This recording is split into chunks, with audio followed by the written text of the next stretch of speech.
আসসালামু আলাইকুম। আশা করি আপনারা সবাই ভালো আছেন। এটা মটরশুঁটি বাজার থেকে নিয়ে আসছে। টমেটো এগুলো বেছে ভালো করে ধুয়ে ফ্রিজে রেখে দিব। টমেটোগুলো ভালো করে ধুয়ে এক একটা 4 টুকরো করে ডিপ ফ্রিজে রেখে দিব। ভালো করে ধুয়ে নিব, ধুয়ে কেটে রেখে দিব। যখন রান্না করি তখন বের করে সব তরকারিতে দিয়ে খাওয়া যায়।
টমেটোগুলো সব ভালো করে ধুয়ে নিয়েছি।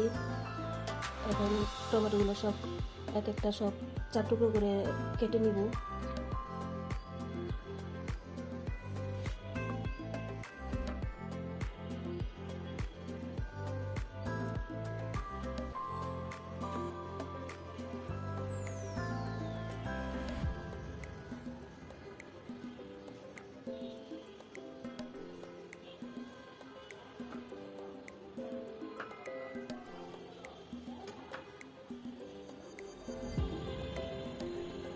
টমেটোগুলো আমার কাটা হয়ে গিয়েছে। এগুলো সব এখন আমি ডিপ ফ্রিজে সংরক্ষণ করে রাখবো। এখানে মটরশুঁটিগুলো আছে, এগুলো সব এক এক করে বেছে নিব, অনেক সময় লাগবে।